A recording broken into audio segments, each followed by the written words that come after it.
반갑습니다. NSG 성경 아카데미에 오신 여러분을 주님의 이름으로 환영합니다. 오늘은 요한계시록 두 번째 시간입니다. 조병수 교수님과 함께하는 강의를 통해 건강한 신앙의 유익을 누리시길 바랍니다. 안녕하세요. 요한계시록 강의 맡고 있는 조병수 목사입니다. 지난 시간은 우리가 요한계시록 1장 그리고 2장 3장을 공부를 했습니다. 1장의 내용은 먼저 요한계시록이 어떤 성격의 책인가 하는 것을 이야기하면서 삼일체 하나님에 관한 깊은 지식이 나오고 있고, 다음에 이어서 사도 요한이 이 편지를 쓰면서 어떤 상황에 있는가 하는 것을 얘기를 했습니다. 반모라는 섬에 유배가 되어 있다, 이런 얘기를 했죠. 그리고 이어서 예수님이 나타나셨는데 아주 놀라운 모습으로 나타나셨습니다. 그래서 예수님께서 요한에게 말씀을 시작을 하셨고, 그 말씀의 내용은 소아시아에 있는 7교회에 편지를 써라 하는 내용이었죠. 그래서 2장과 3장에는 7교회에 대한 편지의 내용이 나오면서 예수님이 주시는 계시의 말씀이 들어 있습니다. 우리가 지난 시간 살펴본 것처럼 7교회에 대한 이야기는 어떤 패턴을 가지고 나가고 있다는 것을 이야기를 드렸습니다. 자, 이제 이런 1장의 도입 부분, 그 다음에 2장과 3장의 7교회에 대한 이야기를 마치면서 드디어 본격적으로 요한계시록의 중요한 내용들이 나오기를 시작합니다. 오늘 이제 우리가 강의하게 될 요한계시록 강의 2강은 주로 인에 대한 이야기가 되겠는데, 예수님께서 7교회에 보여줬던 이 인으로 봉한 책의 그 인을 떼는 장면이 이제 오늘 강의의 주안점이 되겠습니다. 가장 먼저 요한이 성령에 감동됐다라는 말로 시작을 합니다. 1장 10절에도 보게 되면 요한이 반모섬에서 예수님의 그 환상을 보았을 때 성령에 감동됐다, 이렇게 시작을 했는데, 오늘 우리가 보고 있는 이 요한계시록 4장 2절에도 보게 되면 요한이 성령에 감동해서 하늘의 놀라운 장면을 보게 됩니다. 4장 1절에 보면 이후에 내가 보니 하늘에 열린 문이 있는데, 이렇게 시작을 합니다. 하늘에 열린 문이 있다. 그래서 이 하늘 세계를 보니까 하늘 세계가 두 장면이 나오는 것을 보게 됐는데, 하나는 성부 하나님에 대한 장면이 나오고, 또 하나는 성자 예수님에 대한 장면이 나오는 이 두 가지 장면을 보게 되었습니다. 오늘은 이제 먼저 이 4장과 5장에 나오는 이 두 장면 이야기부터 시작을 하게 되겠는데, 먼저 하늘에 보좌가 펼쳐진 장면과 함께 하나님의 그 위엄의 모습이 나오고, 그 다음에 5장에는 예수님, 인자하신 예수님의 모습이 나오는 것을 볼 수가 있습니다.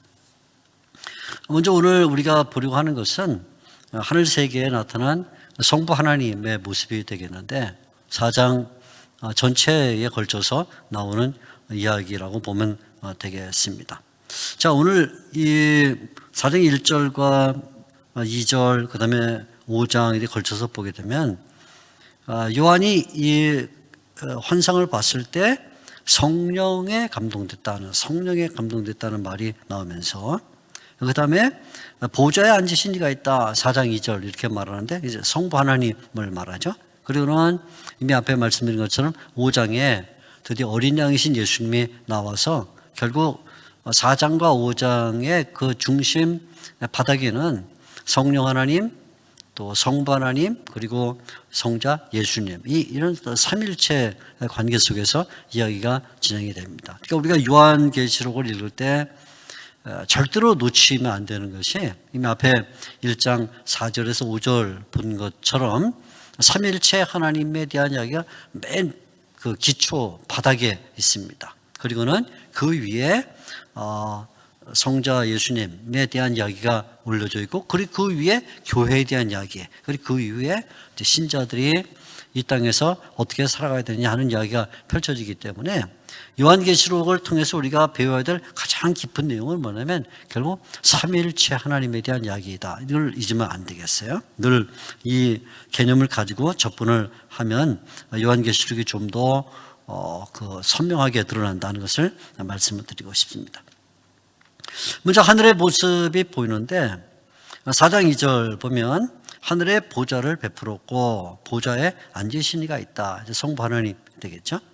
그리고는 이 성부 하나님 주위에는 네 생물이 있는데 4장 6절에 보면 보좌 앞에 수정과 같은 유리의 바다가 있고 보좌 가운데와 보좌 주위에 네 생물이 있다. 이렇게 말합니다.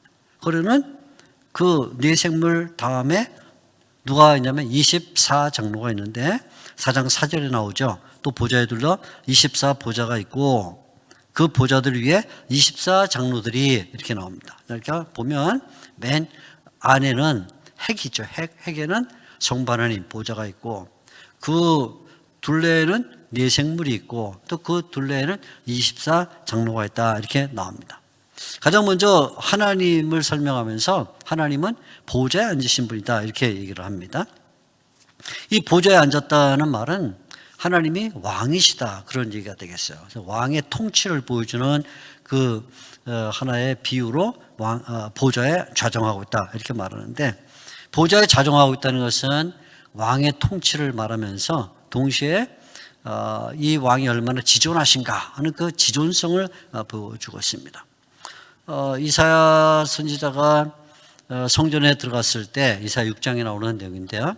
그때 높이 들린 보좌에 앉으신 하나님을 보았다 이렇게 나옵니다. 높이 들린이라는 표현이 지존하시다라는 표현인데 오늘 우리가 보고 있는 이 4장 첫 부분은 이사야서 6장과 만나는 내용입니다. 서로 교환이 되고 있는데 그래서 왕의 보좌, 왕, 통치, 두 번째는 보좌라는 것은 지존성, 그다음에 세 번째 보좌라는 것은 불변성을 말해 줍니다. 그래서 결국은 하나님이 보좌에 앉으셨다는 것은 그분이 왕이시다. 근데 그분은 지극히 높으신 분이다. 그리고 그분은 불변하시는 분이다는 이런 세 가지 의미를 가지고 있는 것이죠. 근데 하나님의 모양을 설명하면서 또 한 가지 모양이 나오는데 그게 뭐냐면 보석과 비교를 하는 거예요. 보석. 그래서 두 가지 보석이 나오는데 벽옥과 홍보석 같다 이렇게 나오죠. 4장 3절에 있는데 앉으신 이의 모양이 벽옥과 홍보석 같고 이렇게 말합니다. 그러니까 이 벽옥과 홍보석 같다는 것은 성부 하나님의 존귀함을 나타내면서 동시에 보석이니까 찬란한 빛을 발하는 거죠. 보석은 귀중하고 또 빛을 발한다 그 말이죠. 그래서 하나님은 모든 존귀를 받으실 만한 분이시며 동시에 그분은 찬란한 빛이기 때문에 어둠이 조금도 없다 하는 이 두 가지 사실을 보여주는 것이 보석에 대한 비유라 이렇게 볼 수가 있습니다. 그래서 이렇게 처음에 보좌, 왕, 지극히 높으신 분, 그 다음에 변하지 않는 분, 그 다음에 찬란한 광채 이런 모습으로 하나님이 나타나셨는데 그 하나님을 둘러싸고 네 생물이 주위에 있는 것이 보이는 것이죠. 그래서 4장 6절에 네 생물이 있는데 이렇게 말합니다. 이 네 생물은 두 가지 의미를 가질 수 있어요. 하나는 천사를 대표한다 이렇게 볼 수도 있겠고 또 어떻게 보게 되면 성도들의 대표다 이렇게 볼 수 있어요. 이제 앞으로 나오는 이 24장로나 또 14만 4천이나 이런 등등이 다 성도를 대표하는 무리들이 되는데 그렇게 보게 되면 여기 나오는 네 생물도 천사를 대표할 뿐만 아니라 동시에 성도를 대표한다 이렇게 볼 수 있는데 이것은 에스겔서 1장 4절 이하에 나오는 네 생물의 모습과 이제 비슷하게 등장을 하는 것이죠. 그래서 하나님의 모습을 말할 때는 이사야 6장에서 내용을 갖고 왔다 그러면 네 생물을 말할 때는 에스겔서 1장에서 갖고 왔다 이렇게 볼 수 있는데 이 네 생물의 모양이 사자와 같고 또 하나는 소와 같고 또 사람과 같고 독수리의 형상을 가지고 있다 이렇게 말합니다. 그래서 이 4장 7절에 나오는 말인데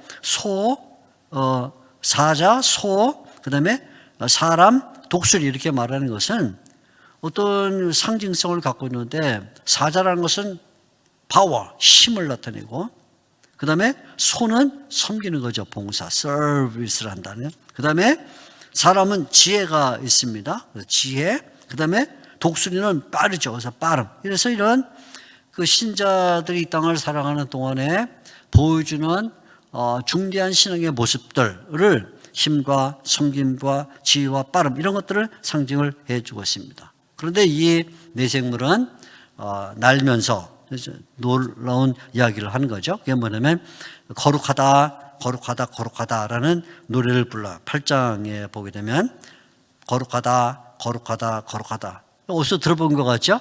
어디서 들었냐면 이사야 6장에 나오는 말입니다. 이사야 6장 3절에 보게 되면 스랍 전사들이 하나님의 보좌를 향해서 날면서 6날개를 갖고 있는데 2날개는 얼굴을 가리고 2날개는 날고 2날개는 발을 가리고 있으면서 이분은 거룩하다 거룩하다 거룩하다 이 3거룩성을 부르는 것이죠. 자, 이때 이 3거룩성을 부르면서 이들이 뭔가를 계속 이야기를 합니다. 그 얘기하는 게 이제 8절에 나오는데 일종의 신앙 고백이에요. 뭐라고 말하냐면 주 하나님 그 전능하신 이여 전에도 계셨고 이제도 계시고 장차 오실 자라 이렇게 말하는데 이게 일종의 신앙 고백인데 세 가지 신앙 고백이 나오고 있어요. 첫째는 뭐냐면 하나님을 가리켜서 주님이다. 주님이란 말은 모든 우주의 통치자가 되신다는 그런 의미의 주님이다 고백을 하는 거죠. 두 번째는 전능하시다는 말은 결국 모든 것을 다스리는 능력을 갖고 있다 하는 말이 되겠고, 그 다음에 세 번째가 시간과 관련된 표현으로 전에도 계셨고 이제도 계시고 장차 오실 이에, 우리가 이미 앞에서 들어봤죠. 1장 4절 또 1장 8절에 성부 하나님을 말할 때는 시간과 관련해서 말한다 그랬는데 바로 그 내용을 말하죠. 그러니까 결국 이 내생물은 자기가 잘났다, 내가 이렇게 멋있다를 보여주는 게 목적이 아니라 이 내생물은 하나님에 대하여 어떤 신앙을 고백하는가 하는 것이죠. 주님이시다, 전능하시다, 그리고 시간을 통치하시는 분이다라고 고백하면서 결국 그분에게는 영광을 돌릴 수밖에 없죠. 그래서 4장 9절에 보면 그 생물들이 보좌 앉으사 세세토록 살아계시는 이에게 영광과 존귀와 감사를 돌릴 때, 그래서 결국 이 땅을 살고 있는 성도들이 해야 할 가장 중요한 일은 뭐냐면 자기를 드러내는 게 아니고 자기가 폼되는 게 아니라 내가 이런 능력을 갖고 있어 말하는 게 아니라 결국은 하나님께 신앙을 고백하면서 하나님께 영광을 돌리는 것이다. 그게 이 내생물을 통해서 보여주는 중요한 사실이죠. 자, 그 다음에 이제 두 번째 또 나오는 것이 뭐냐면 24장로예요. 24장로예요. 이게 4장 4절에 24장로에 대한 얘기가 나오죠. 또 보좌에 둘려 24보좌들이 있고 그 보좌들 위에 24장로들이 있다 이렇게 말하는데, 앞에 나오는 네 생물이 천사의 대표일 수 있지만 성도의 대표일 수 있다라고 말씀드린 것처럼 여기 나오는 24장로도 결국은 구속받은 만민을 상징하는 그런 일종의 성도들의 대표라 이렇게 볼 수가 있습니다. 자, 이들이 가지고 있는 모습은 4절에 첫째들이 보좌에 앉아있다 그래요. 보좌에 앉아있다. 보좌에 앉아있다는 말은 결국 성도들이 최종적으로 영광을 얻게 된다는 그 영광의 자리를 말하면서, 근데 이 보좌에 앉은 이 24장로가 흰옷을 입고 있다 그래요. 흰옷을 입고 있다는 말은 성결이다. 이제 나중에 이 흰옷은 예수님의 모습 과도 관련되고 또 나중에는 교회의 모습과도 관련되는데 흰옷, 언제나 성결의 문제죠. 나중에 7장에 보게 되면 또 흰옷을 입은 물이 이렇게 나오기도 하고 교회에도 주는 약속 가운데 흰옷이 있다 이렇게 말하는데 성결이 중요하죠. 그러니까 성도들은 최종적으로 보좌에 하는 영광을 얻을 뿐만 아니라 언제든지 성결해야 된다는 것과 동시에 이 24장로가 머리에 금관을 쓰고 있다 그렇게 말하고 있어요. 금관을 쓰고 있다. 4절, 그 금관은 존귀한 존재다. 그래서 성도는 하나님이 보실 때에 매우 존귀하다 하는 것을 보여주고 있죠. 자, 이렇게 이런 모든 것들이 결국은 구속받은 만민을 상징하는데, 그럼 이들이 이렇게 영광을 얻고 있고 성결하고 존귀를 얻고 있어서 그러면 그들이 스스로 뭐 잘났다는 말인가? 그게 아니라 이들이 해야 될 일이 뭐냐 하는 것이 10절에 나오고 있는데 10절을 보면 24장로들이 보좌에 앉으신 이 앞에 엎드리는 거예요. 엎드리는 거죠. 성도들은 엎드려서 세세토록 살아계신 이에게 경배하고, 엎드린단 말도 예배를 의미하는 것인데 경배한단 말도 예배를 의미하는 것이죠. 그래서 자기의 관을 보좌 앞에 드리며, 이번엔 자기가 쓰고 있던 존귀를 자기가 차지하는 게 아니라 그걸 하나님 앞에 드린단 말이에요.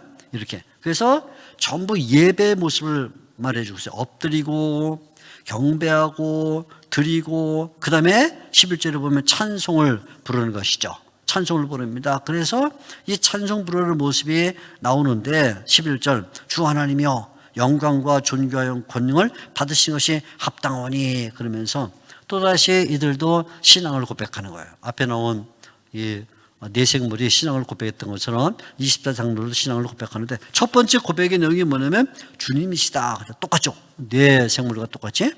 11절, 주께서 만물을 지으셨다. 만물. 그러면서 하나님은 만물 창조주라는 거예요. 주께서 만물을 지으셨다. 만물이 주의 뜻대로 있었고 지으심을 받았나이다. 그래서 결국은 이 만물 창조를 통해서 하나님께, 창조주 하나님을 만나는 것, 창조주 하나님을 대면하는 것이 신자들의 가장 큰 영광이라는 것을 보여주고 있는 것이죠. 이렇게. 자, 근데 오늘 우리가 이 내용을 좀 자세히 보게 되면 이렇게 하늘 보좌가 펼쳐져 있고 그 주위에는 네 생물이 있고 그 주위에는 24장로가 있다 하는데, 이제 앞으로 이야기를 쭉 보게 되면 이 내용이 점점점 더 확장되면서 동심원적으로, 보좌를 중심으로 동심원적으로 계속 7개의 겹으로 이 우주가 쌓여있다는 것을 보여줍니다. 여러분 지금 그 그림을 보시면 제가 손으로 그려서 조금 약간 좀 이렇게 뭐 멋있는 그림은 아닌데, 잘 보면 맨 가운데 하나님이 계시고 그 오른편에는 양이 있어요. 양이 있습니다. 그리고는 그 앞에는 7 등불, 그죠? 우리 성령을 설명할 때 7 눈이다, 또 7 영이다. 7 등불, 성령을 상징해서 하나님, 그 다음에 양, 그리고는 성령, 삼일체 하나님이 맨 가운데 있고, 이 하나님 위에는 무지개가 펼쳐 있다. 그래서 4장 3절에 무지개가 펼쳐 있고 모양이 녹보석 같더라. 무지개가 있어요.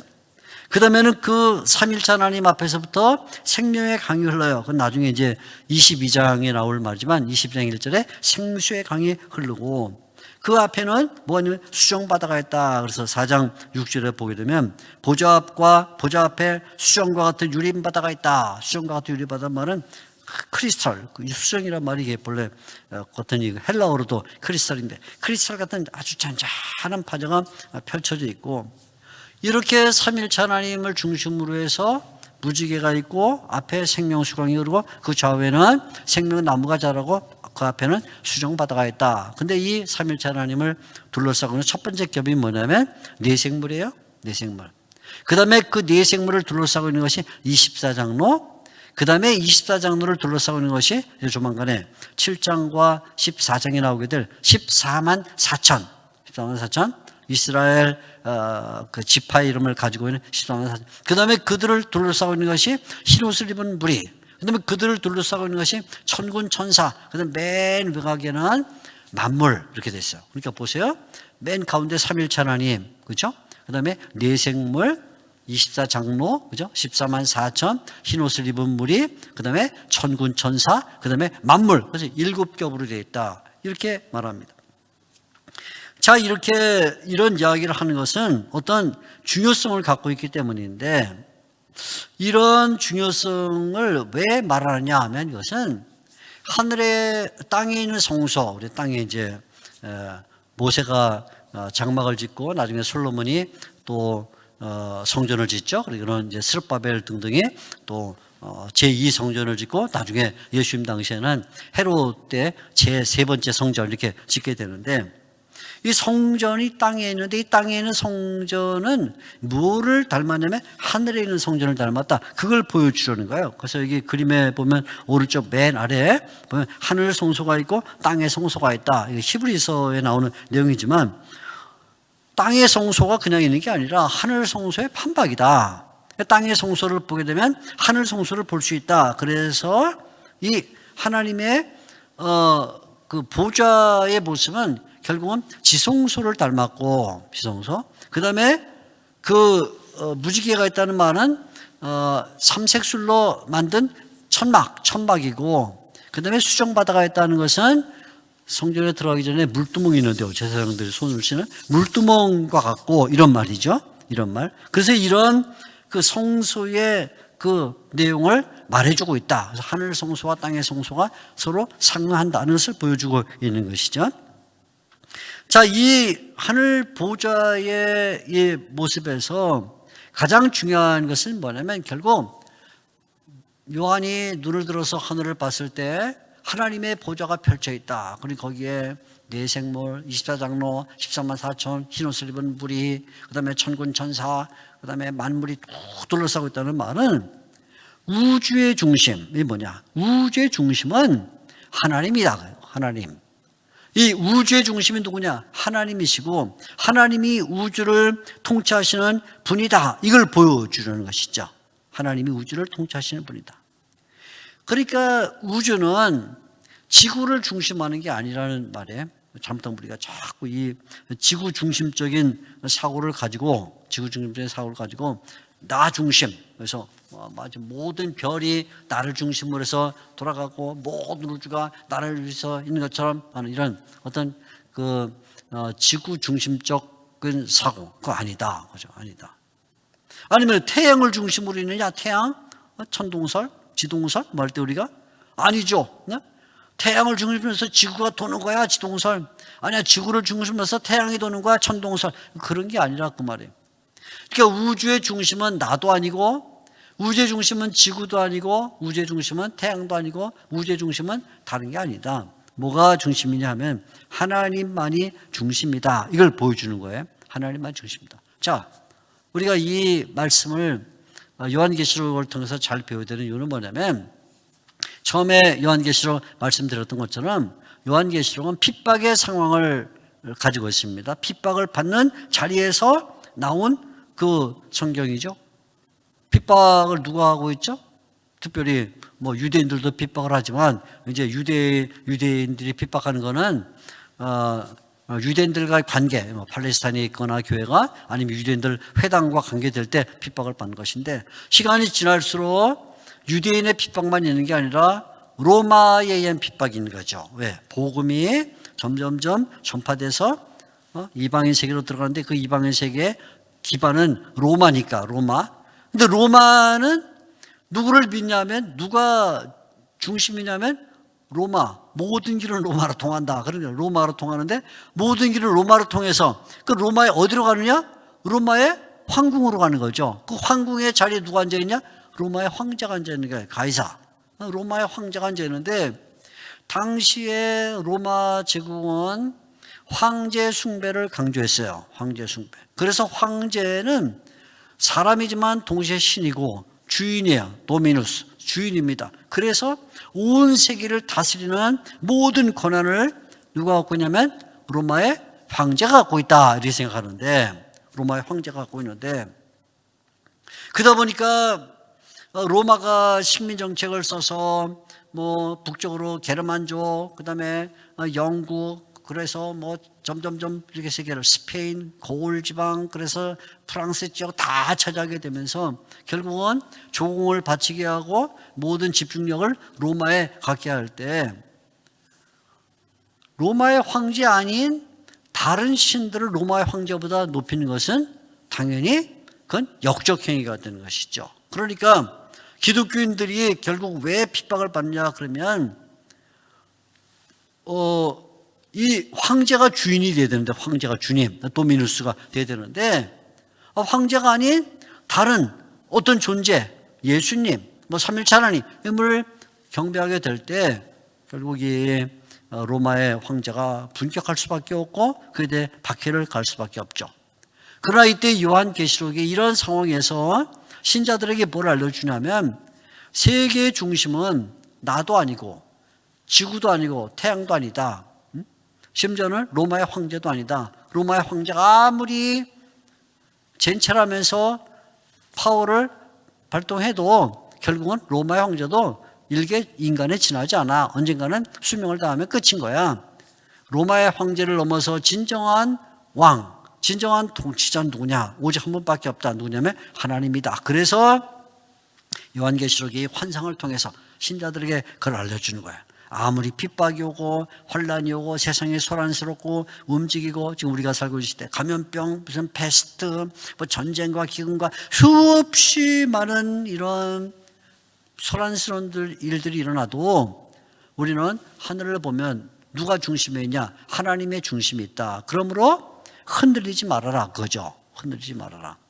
그러니까 요한의 이 첫 번째 장면 4장에 인으로 들어가는 이 첫 번째 장면에서 하늘 보좌를 가장 먼저 보여주는 까닭은 앞으로 일어나는 일들이 거기에는 어떤 때는 뭐 지진도 있고 기근도 있고 전쟁도 있고 마귀 사탄의 장난도 있고 교회를 핍박 많은 소란스러운 일들이 일어나겠지만 우리 신자들은 하나님을 중심으로 해야만 흔들리지 않는다. 하나님을 중심으로 해야만 소란을 이길 수가 있다. 이런 모든 어려움을 이길 수가 있다. 심지어 목숨을 앗아가는 핍박과 박해도 이길 수가 있다. 그러니까 하나님께서 요한을 통해서 먼저 보여준 게 그거야. 하나님의 보좌가 하늘에 펼쳐져 있는데 모든 것의 중심이다. 보좌, 내생물, 24장로, 13만 4천, 흰옷 입은 무리, 천구천사, 망물 해서 쭉 7겹으로 돼 있어서 결국 우리의 신앙을 확립시켜주고 있다. 그죠? 그러니까 이 요한계시록의 4장을 읽을 때 우리가 놓쳐서는 안 되는 것은 우주의 중심이 누굽니까? 그러면 우주의 중심은 하나님입니다. 그래서 우리의 신앙의 중심도 하나님입니다. 교회 중심도 하나님입니다. 모든 중심은 하나님입니다. 하나님의 통치가 중요하다. 하나님 온 우주를 통치하셔서 보좌에 앉으신 하나님께 의해서 만물이 다스려지고 있다. 이걸 놓치지 말아라. 그걸 말하기 위해서 가장 먼저 얘기를 하는 거야. 그러니까 요한계시록은 무슨 신비한 환상 아니면 무슨 계시 뭐 이래서 어떤 일이 벌어지냐 그게 중요한 게 아니고 중요한 거는 모든 상황의 중심이 누구냐? 하나님이다.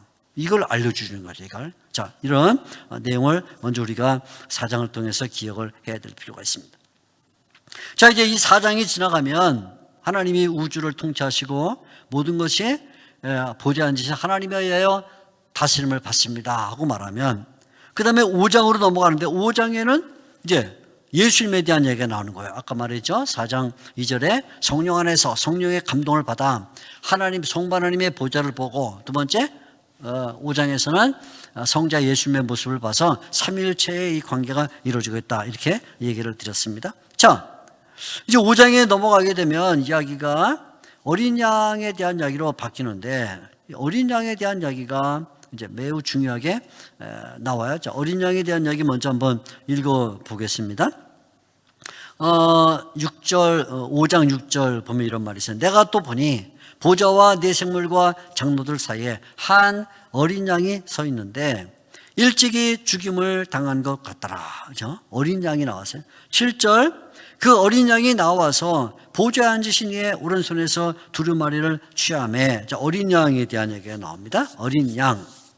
그러니까 4장에는 보좌에 앉으신 성부 하나님, 그리고 5장에는 어린 양 예수님에 대한 이야기가 나오는데 먼저 이 어린 양 예수님이 서 있는 그 위치가 설명이 되고 있어요. 6절에 보면 내가 보니 보좌와 네 생물과 장로들 사이에 어린 양이 서 있더라. 그러니까 이 어린 양이 어디에 서 있냐면 저 외곽에 우주의 저 변방에 홀로 뚝 서 있는 게 아니라 하나님의 보좌, 네 생물, 그 다음에 24장로 사이에 서 있다. 그 말은 뭐냐면 어린 양은 하나님과도 관련되고 성도의 대표인 네 생물이나 24장로와도 관련된다. 그러니까 어린 양은 한편으로는 성부 하나님과 관련되고 한편으로는 교회, 성도와 관련된다. 그래서 하나님과 관련된다 할 때는 신성, 교회, 신자와 관련된다고 할 때는 인성을 보여주면서 모든 영적 사물을 관장하시는 분이면서 동시에 이 어린 양은 성부 하나님과 내생물 24장로라는 교회 사이에 들어있어서 사이에 중보자가 되신다 그런 말이죠. 중보자가 되신다. 그래서 하나님과 교회를 엮는, 하나님과 성도를 엮어주는 역할을 한다 그런 말입니다. 그래서 이 위치가 굉장히 중요해요. 4장 6절 보좌와 내생물과 장로들 사이에 서 있다 이렇게 말합니다. 근데 이제 이 어린 양이 하나님의 손에 있던 책을 받는 거예요. 책을 받습니다. 먼저 4장 5장 1절에 보면 보좌에 앉으신 이가 뭔가 하나를 갖고 있어요. 뭘 갖고 있냐? 내가 보면 5장 1절 보좌에 앉으신 이의 오른손에 두루마리가 있으니 안팎으로 썩고 7인으로 봉하였더라. 두루마리가 있다. 지금 우리말 성경 이제 두루마리 이렇게 했는데 책입니다. 책이라 이렇게 생각하면 되겠어요. 우리 지금 이렇게 성경책 제가 들고 있는 것처럼 이렇게 책이다 이렇게 생각하면 되는데, 자, 하나님의 보좌에 앉으신 하나님이 그냥 가만히 계신 게 아니라 오른손에 책을 하나 가지고 있다.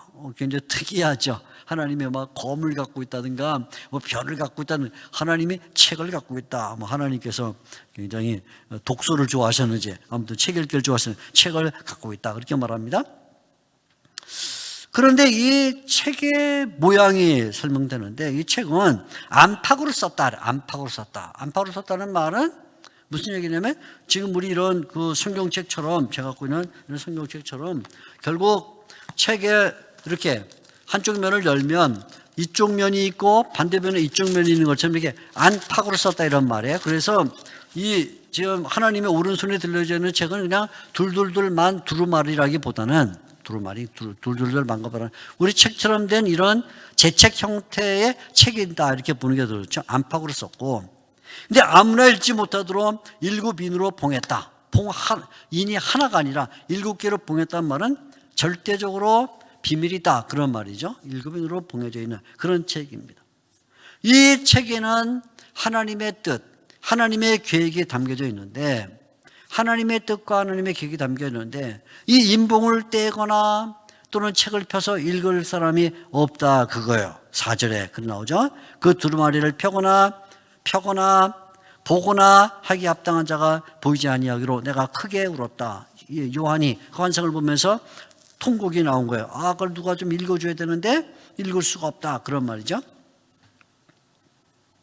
자, 이때 이제 사도 요한이 큰 눈물을 터뜨리니까 장로 중에 한 명이 얘기를 합니다. 5절에 장로 중에 한 사람이 내게 말하되 울지 말라. 유다 지파의 사자 다윗의 뿌리가 이겼으니 그 두루마리와 7인을 떼시리라 하더라 이렇게 나오는데, 여기 이제 이 장로가 이 책을 인봉을 떼고 읽어줄 10분이 누구냐 하는 것을 말해주면서 이제 소개하는 거예요. 예수님을 소개하는 것이죠. 근데 이 예수님을 소개하는 내용을 잘 보면 여기 아주 중요한 내용이 들어있는 걸 발견하게 돼요. 이렇게 말합니다. 5절과 6절을 같이 보면 예수님에 대한 설명이 이렇게 나와요. 울지 말라. 5절 유대 지파의 사자, 처음에는 사자란 말은 이건 라이언, 어르릉하는 사자란 말합니다. 라이언, 유대 지파의 사자가 나오고, 또 그때 그분은 누구냐면 다윗의 뿌리다. 뿌리, 루트, 땅속을 파고 들어가는 뿌리다. 그렇죠?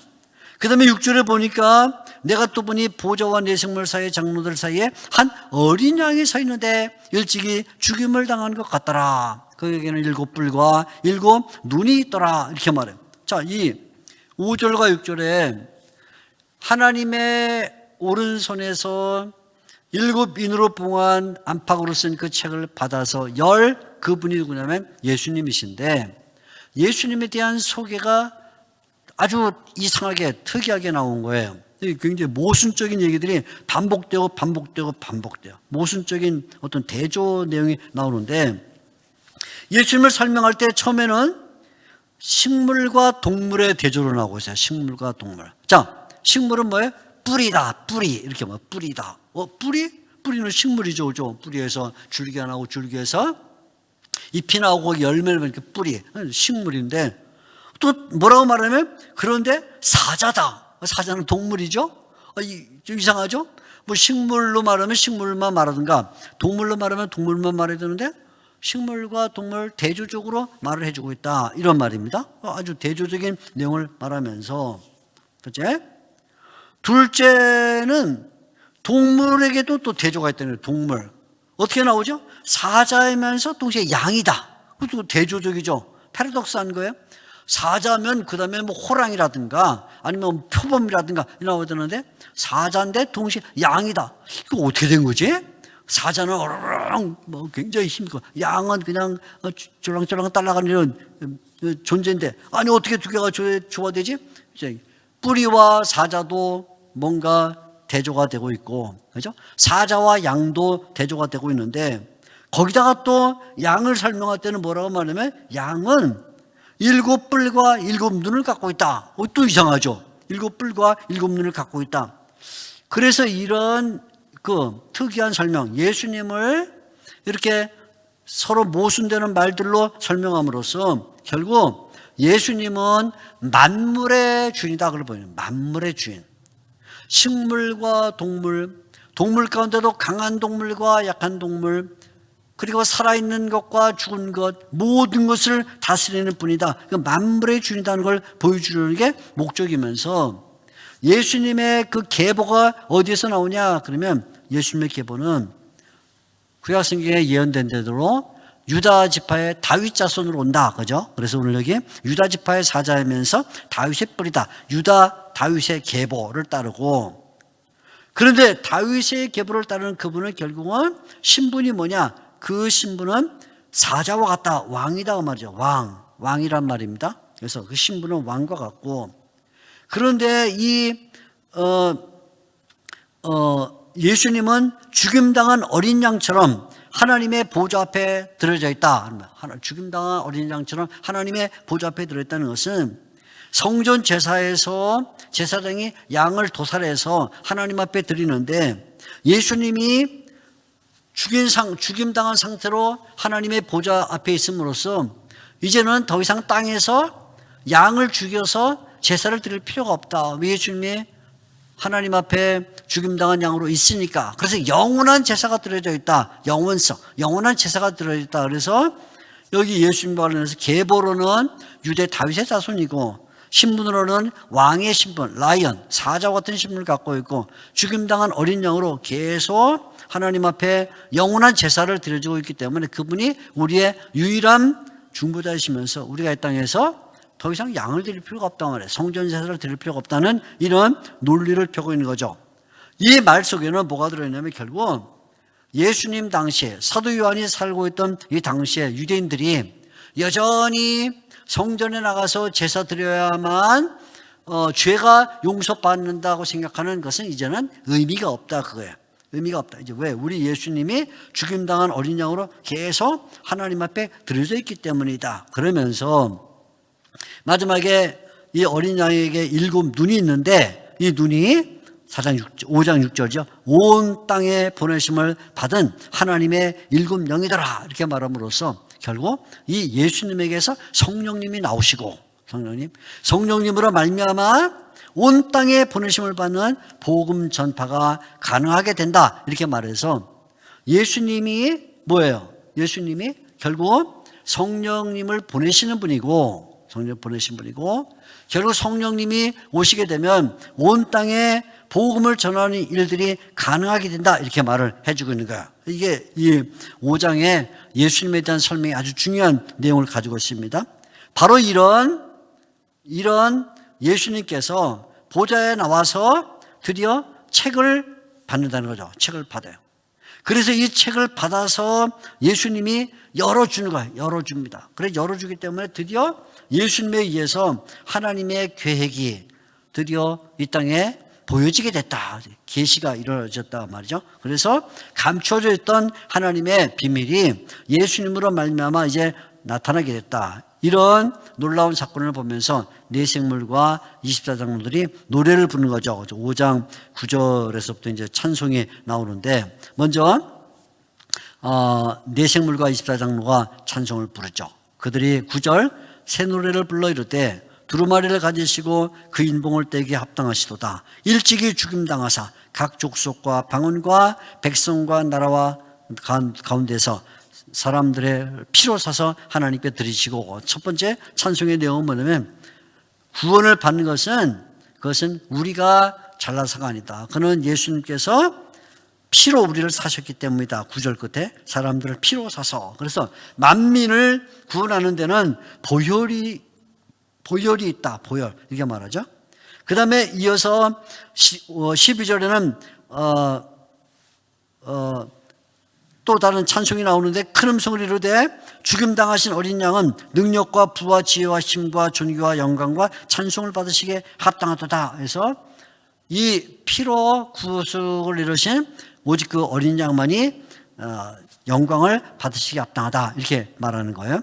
그러면서 13절에 또다시 찬송이 나오죠. 내가 또 들으니 하늘 위에와 땅 위에와 땅 아래와 바닥 위에와 또 그 가운데 모든 피조물이 이루되, 피조물 네 생물의 찬송, 24장로의 찬송, 피조물의 찬송이 보호자에 앉으신 이와 어린 양에게 찬송과 존귀와 영광과 권능을 세세토록 돌릴지어다. 그러니까 이 찬송들의 공통점은 뭐냐면 다 뭐예요? 죽임당한 어린 양에게 찬송하고 있다. 9절 죽임당한 어린 양에게, 그죠?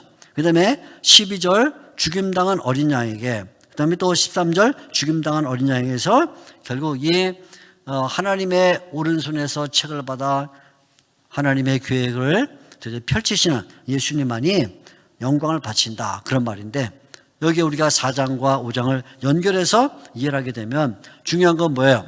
본래 우주에 대한 권한, 우주를 다스리는 통치권을 성부 하나님이 갖고 있었는데, 그 성부 하나님이 책을 예수님에게 주심으로써 우주 통치권이 누구에게 이양됐냐면 예수님에게 이양됐다, 그거죠. 그래서 예수님이 마태복음 28장이나 이런 데 보면 하늘과 땅의 권세가 내게 주어졌다, 이렇게 천지의 권세가 내게 주어졌다, 이런 말씀을 하시는데, 하나님이 갖고 있던 그 권세가 예수님에게 이양돼서 이제는 이 우주를 누가 다스리냐면 결국 어린 양이신 예수님이 다스린다.